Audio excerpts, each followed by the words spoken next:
네, 강의가 시작하겠습니다.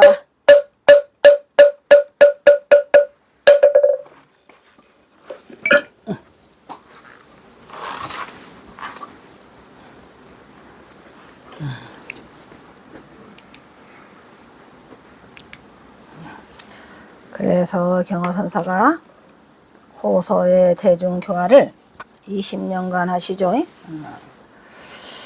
다른 데로는 안 가셨어요. 그냥 거의 호서지방에서만 거의 20년간 계시는데, 동학사에서 대각을 성취하시고 전장암에서 보임을 한 경허는 호서지방을 중심으로 20여 년간을 숨어 지내. 왜 숨어 지냈죠? 이게 중요하죠. 근데 이렇게 숨어 지내며라고를 쓰면서 왜 숨어 지냈냐를 우리가 밝혀내지 못했다는 게 안타까웠어요. 제가 이거를 쓸 때만 해도 전봉준을 몰랐으니까. 제가 이런 걸 다 만드는 거는 지금 만드는 게 아니고, 경허선사의 열반 100주년 기념, 제가 2009년에 동대를 가요. 2000-1200-1로. 그러니까 2009년에 대학원을 갈 때도 전혀 몰랐고, 그 다음에 석사 마치고 박사를 들어올 때가 내가 2012년인데 2012년에 이걸 썼거든요.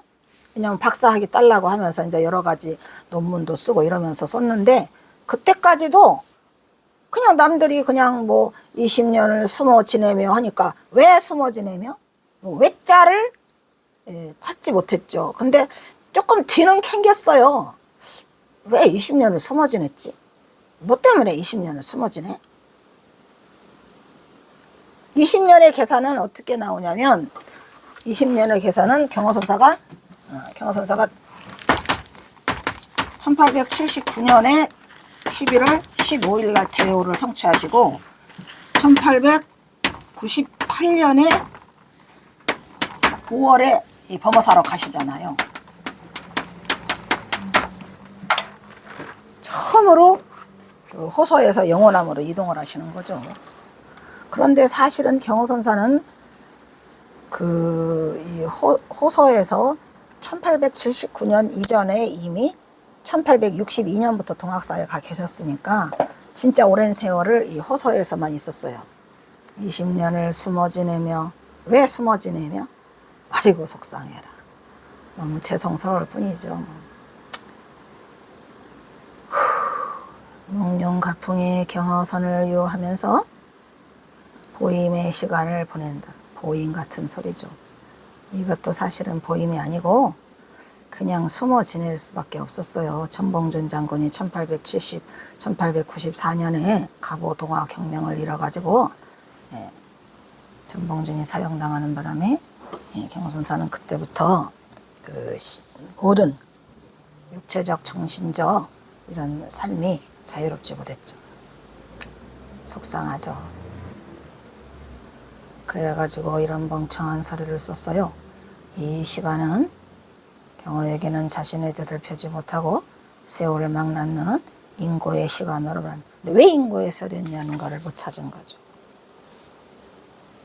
지금도 생각하면 좀 안타까워요. 이거를 하면서도 사실 이걸 쓸 때도 좀 마음에 고민은 있었죠. 왜 경허선사가 그 인고의 세월을 왜 보내라, 이상했어요. 그러나 그 원인을 밝혀내지 못하고 있다가 2017년 1월 5일 날 전화를 받고 시작이 됐죠.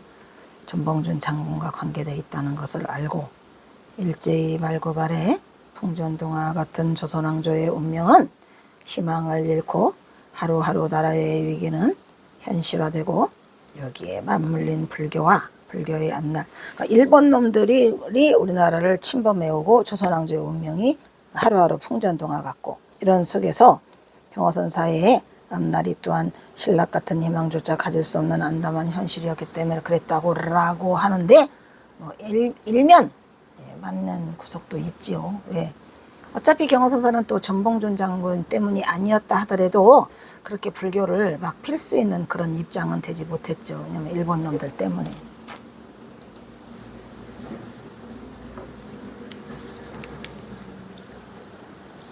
이로 말미암아 깨달음을 성취한 경어를 알아보는 이도 알아주는 이도 없는 만극한 상황은 불타의 등불을 반해줄 이 없는 안타까운 공허를 무사좌오한 경어로서는 홀로 깨달은 이후에 홀로 고독한 긴 장문에 오도가를 토해내고 몇 자랬죠? 580자. 그 다음에 침체의 늪으로 빠져가지고 깨친 자의 운명을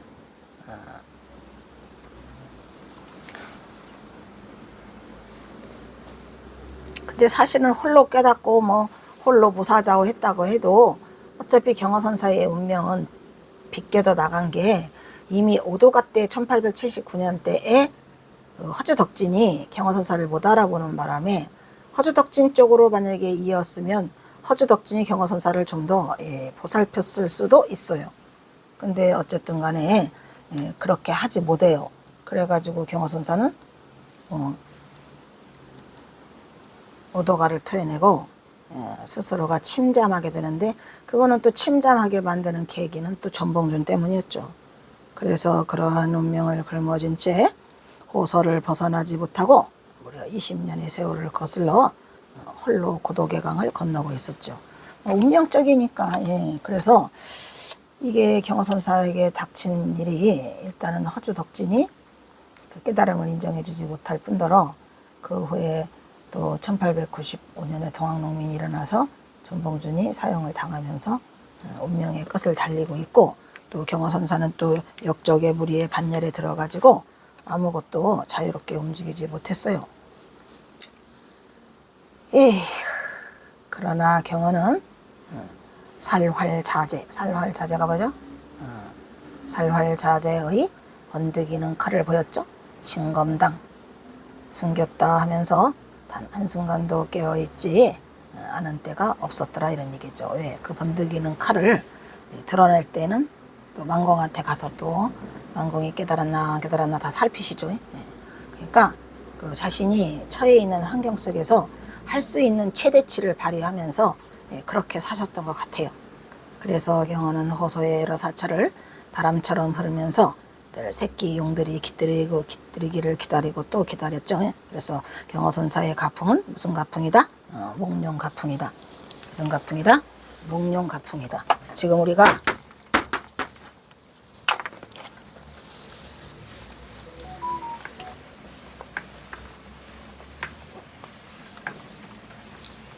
경허선사가 지금 현재 있는 위치가 어디죠? 경허선사가 지금 계시는 위치는 부석사 목룡장이에요. 어디라고? 부석사 목룡장.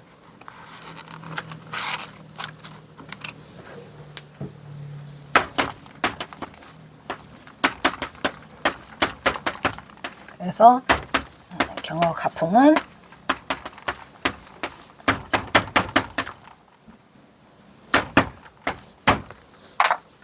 목룡가풍이다, 이런 얘기죠.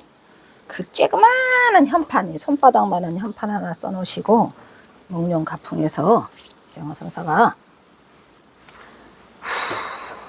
새끼의 용들이 깃들이기를 기다리며 드러난 어린 용들에게 반야의 검을 휘둘렀죠. 그래서 거기가 뭐더라? 심검당.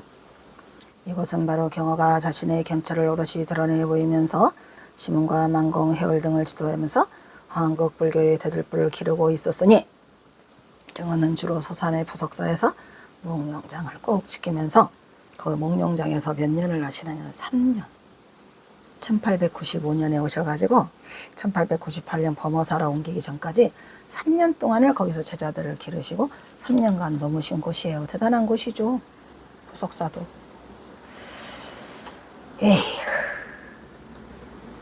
그래서 부석사 가셔서 목룡장 한번 들어가 볼 수 있나요? 라고 하면 혹시 몰라요. 우리 회원들은 다 들어갔어요.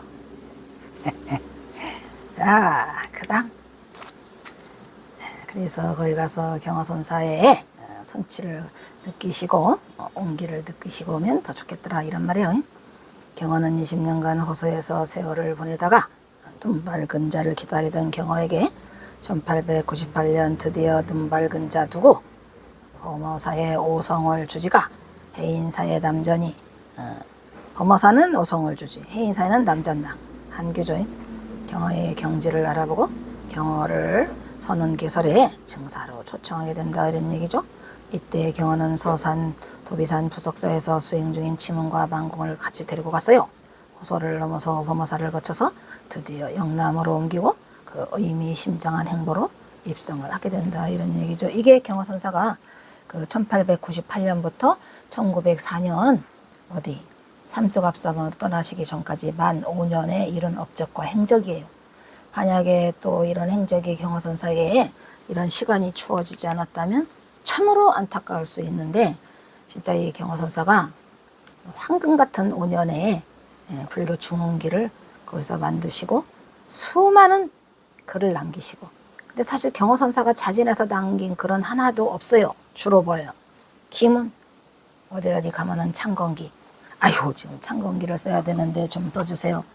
그 다음에 창건기, 그 다음에 서문, 서문 좀 써주시겠어요? 뭐 불량계 서문, 중수기 서문 이래가지고 기문, 서문, 그 다음에 스님들 영찬 좀 써주시겠어요? 영찬, 또 서간문, 이런 것들이 다 그냥 경어선사가 원치 않았는데 그냥 남아있던 그거라 전부 그거를 다 모아가지고 하나로 만들어서 책으로 만들어낸 우리 만공스님의 그 위대한 업적은 지금 생각해도 대단하고, 그것이 없었으면 오늘의 우리는 없죠. 그래서 이제 이렇게 마지막으로 경어선사 발자취 선찰순례 제4차 서산 부석사 자취보고를 하겠습니다. 해가지고 이제 제가 또 그 4차 했죠? 4차 어딨어? 아이쿠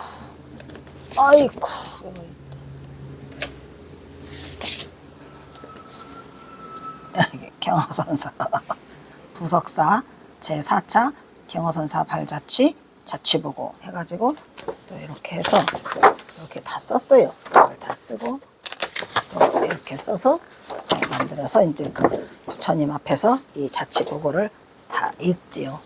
그래서 이제 보고를 하고 또 우리가 또 떠나. 이게 4차예요.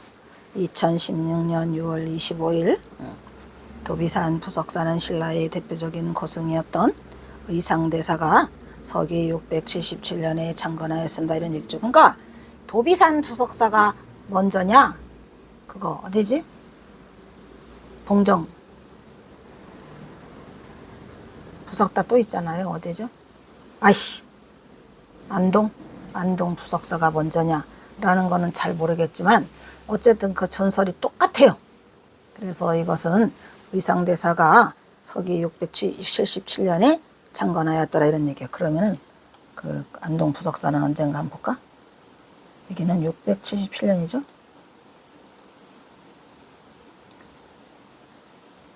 영주 부석사가 거기가?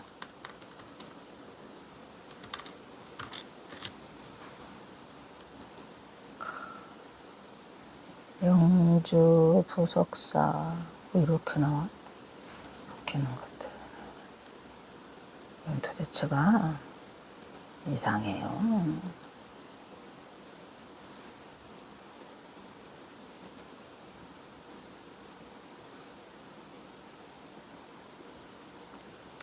아니 여기에 옥션이 왜 나와? 에휴, 속상해. 여기는 676년 의상대사라고 하는데 아까 몇 년이랬죠 우리가? 여기는 677년이다. 676년과 677년이니까 그 영주 부석사가 1년 먼저 했나 보죠. 이거 부석사는 창건 이후 조선시대에 무학대사가 중건했고, 무학대사가 중건했죠. 그리고 근대 초기에는 누가?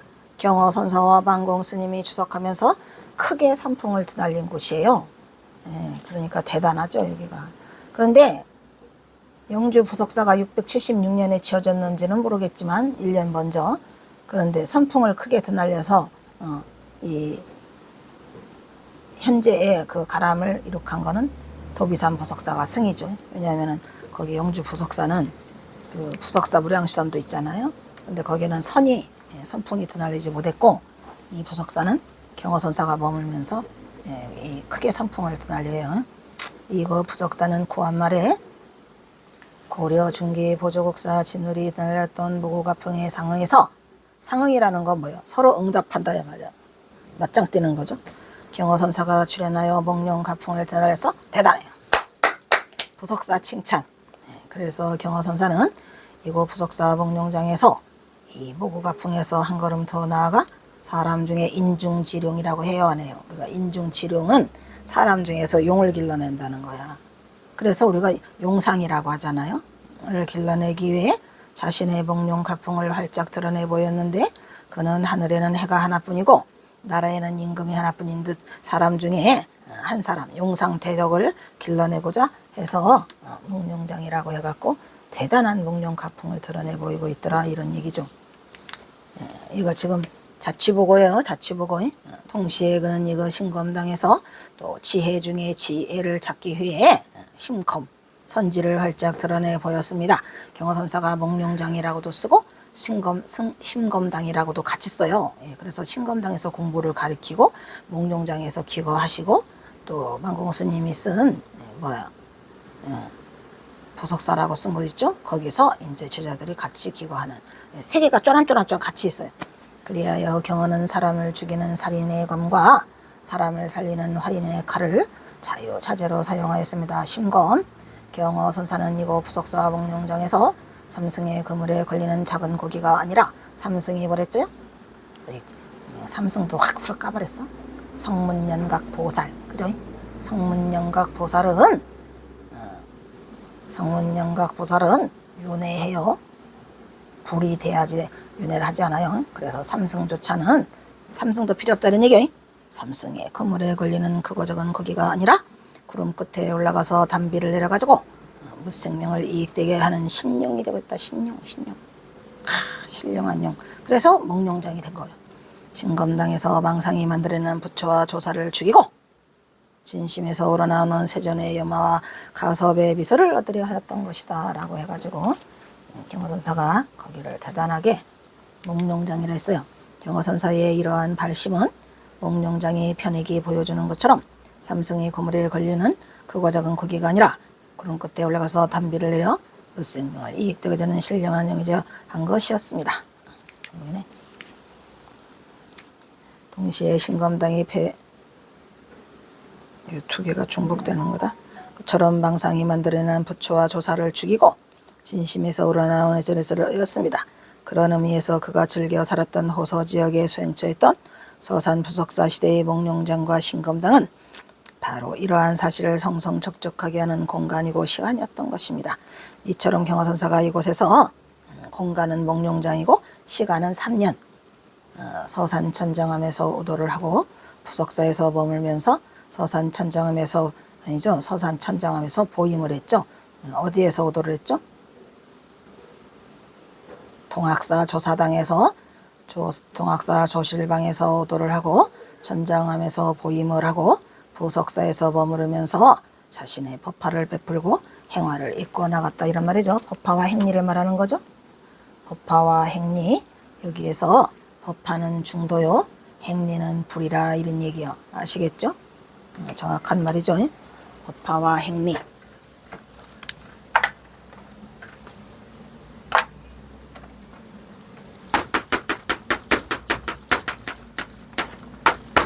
법화는 뭐예요?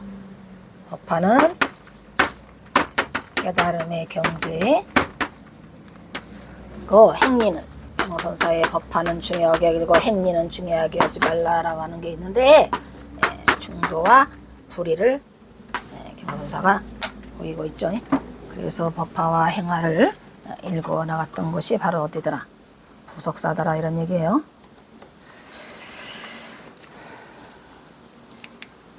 무술년의 7월의 수소문 끝에 경허가 서산의 도비산 부석사에 지속하고 있던 것을 알고 스승을 찾아서 부석사로 수행처로 옮기게 되죠. 그리하여 마침내는 만공으로 하여금 서산군 도비산 부석사에 지속하고 있는 경허의 도량으로 아예 거처를 옮겨 부석사를 찾아가겠던 것이다, 이런 얘기죠. 이후 만공은 스승에게 달마다 법을 물어 현연한 무리를 탁마하였습니다. 동학사에서 대각을 성취하고 전장암에서 보임한 경허는 호서지방을 중심으로 20여년을 숨어 지내며 몽룡가품의 경허선을 위하면서 고임의 시간을 보냅니다. 이 시간은 경허에게는 자신의 뜻을 펴지 못하고 세월말을 낚는 인고의 시간으로 말할 수 있는데, 일제히 발발록 하래 봉전 등과 같은 조선왕조의 운명이 희망을 잃고 하루하루 나라의 위기는 현실화되고, 여기에 맞물린 불교의 앞날 또한 신락 같은 희망조차 가질 수 없는 암담한 현실이었던 것입니다. 이게 앞부분과 중복되는 이유는 그걸 통틀어서 이 자취복으로 만들었기 때문이에요. 복습하는 셈치고, 이로 말미암아 깨달음을 성취한 경허를 알아보는 이도 알아주는 이도 없는 만극한 상황에서 불타의 등불을 바로 전해줄 리 없는 안타까운 공허를 무사좌우한 경허로서는 홀로 깨달은 이후 홀로 고독한 긴 장문의 오도가를 토해내고, 침잠의 늪으로 깨진 자의 운명을 짊어진 채 깨친 자의 운명을 짊어진 채 호서를 벗어나지 못하고 20년간을 세월을 거슬러서 고독의 강을 건너고 있었던 것입니다. 그러나 경허는 살활자제의 번득이는 칼을 보였다 숨겼다 하면서 단 한순간도 깨어있지 않은 때가 없었는데, 경허선사는 호서의 여러 사찰을 바람처럼 흐르면서 늘 새끼 용들이 깃들기들 기다리고 또 기다렸으며, 드러난 어린 용들에게 반야의 검을 휘둘렀다, 이런 말이죠. 거기에 걸려든 자들이 누구누구였어요? 만공, 해월, 수월, 치문, 이렇게. 이때 경허는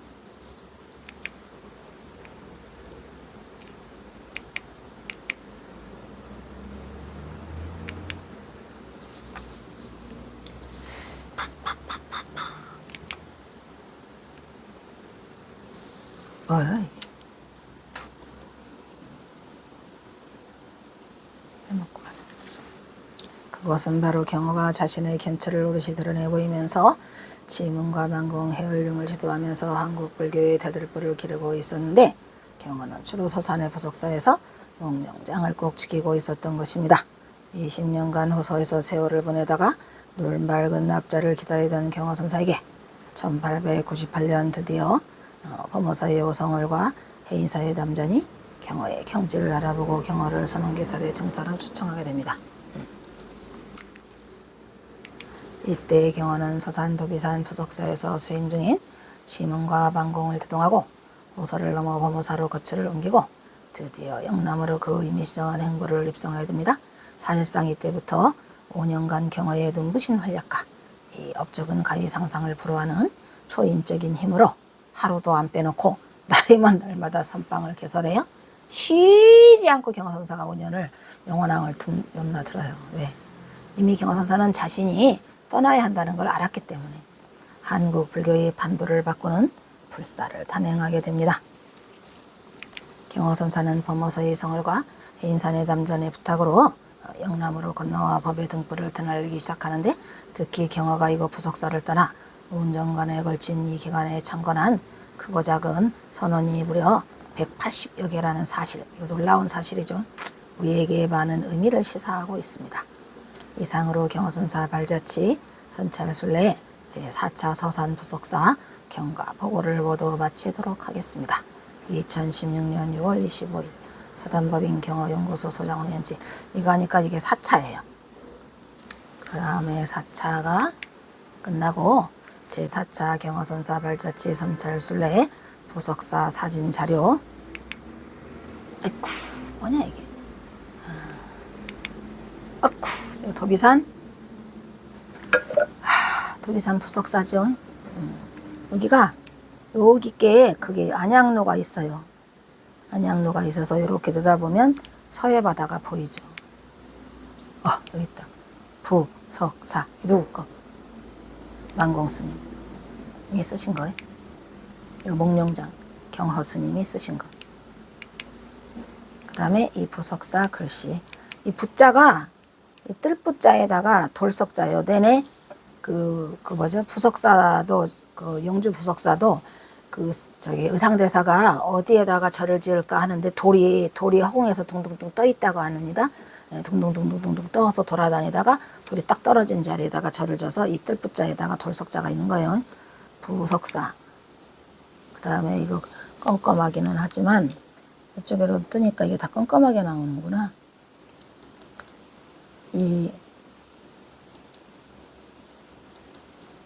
여기에는 안 보이는데 여기 써 있어요. 도비산 부석사라고 여기 현판이 붙어 있어요.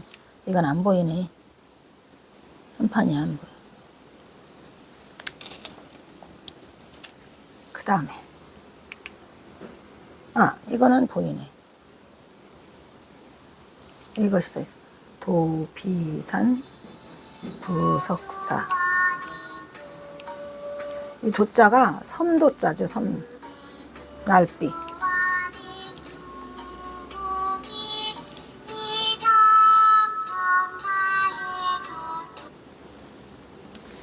그 다음에 이게 도비산 부석사. 네, 이 건물이에요. 이 건물. 아주 따닥따닥 붙어 있어요. 여기가 많은데 요렇게가 붙어 있죠. 그게 도비산 부석사. 조금 더 자세히 보면은 선묘각. 여기 앞에 또 없어? 네. 이게 선묘각이 바로 그 부석사의 그 전설이 있는 그 의상조사와 선묘각시하고 선묘낭자하고의 사랑 이야기 알죠? 예. 그래서 이게 선묘낭자가 자기가 그 부부의 인연을 못 맺으니까 나중에 의상대사가 당나라에 가서 공부하고 오실 때에 그 신령이 돼가지고 그 배를 풍랑을 지켜냈다 뭐 이런 얘기가 있죠. 그래서 선묘각이 있어요. 그 다음에 이게 그거고 아까 거기는 또 이게 그 부석사예요. 그리고 또 요게 이 아까 누구지? 이거 만공스님이 쓴 거. 요게 이거야 이거. 이 건물이 소가 뭐 이렇게 누운 것처럼 돼 있다 해가지고 이 이름도 뭐가 있어요. 요게 다예요. 요게 따닥따닥 다 붙어 있어요. 그 다음에 여기 우리 회원들 사진도 막 자세히 안 나오는구나. 어찌됐건 간에 여기 홍현지. 자, 이것도 우리 회원들 여기 대단한 사람들 많아요. 이거 이경희 우리 회장, 경화연구소 회장. 이거는 법은행, 이건 범원군, 이건 김태준. 이거 저기인데. 아휴, 저게 누구더라? 그거 부인인데. 이거 모르겠다. 요거는 우리 김재일 선생님. 이거 우리 다 찍어주시는 분. 거기 보면 여기가 거기에요, 되네. 그 건물이야. 경호선사가 목룡장이라고 쓰고 부석사라고 있고 이쪽에 또 어디야? 신검당이라고 있는 그 건물. 작아요. 여보야? 개심산. 그럼 여기서 끊어야 되겠다. 여기서 마치도록 하겠습니다.